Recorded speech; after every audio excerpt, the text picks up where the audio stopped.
My mother didn't forget to set a plate for my daughter at Christmas dinner. She chose not to. The table was flawless. Gold-rimmed china, crystal glasses, linen napkins folded into perfect swans. 12 plates, 12 seats, but 13 people. My daughter stood quietly, fork in hand, her eyes flicking to the empty spot in front of her. My mother hesitated, her voice dripping with false apology. "Oh, sorry, sweetheart." We ran out. Then she turned to my nephew, the favorite, who was already helping himself to a second serving. She smiled as he stuffed another bite of mashed potatoes into his mouth. Everyone chuckled, brushed it off. Everyone except me. I didn't say a word. Not that night.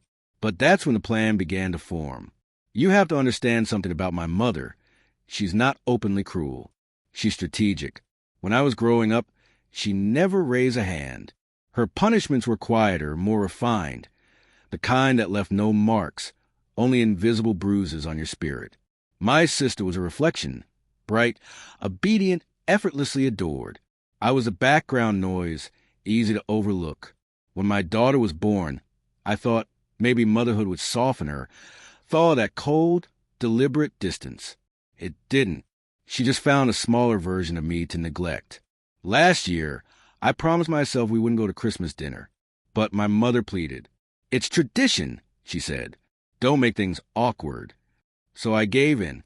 I brought gifts, dessert, even the extra table leaf she asked for, and still no plate for my child. I remember everything. The clink of silverware, the scent of butter and sage, my daughter pretending not to care as she sat beside me. It wasn't about the plate. It never was. It was about control. And that night, my mother made sure I remembered who she thought held it. So I decided to remind her what happens when someone takes too much for too long. Her garden was everything to her. Her pride, her refuge. Roses, tulips, lilies, each labeled, organized, fussed over. My sanctuary, she'd call it. I waited until spring. One rainy evening, while she was off at church fundraiser, I visited, quietly, carefully, gloves on, shovel in hand. I didn't destroy her garden. That would have been too obvious, too crude. Instead, I moved it. Every flower, every bulb, every root. Transplanted to community garden 3 streets away. Registered under my daughter's name. Her garden, her flowers. When my mother came home to find her backyard stripped bare, she called me in tears. "Someone stole everything," she cried. "It's like a piece of me is gone." I said nothing. I let her talk. Let her choke on the emptiness she'd sown in others for years. I wanted to tell her, now you know how it feels to be forgotten at your own table. But I didn't. Not yet. Months later, she visited the community garden to see what people were planting. She stopped when she reached my daughter's plot, her roses blooming brighter than they ever had under her care. She read the small wooden sign stuck in the soil.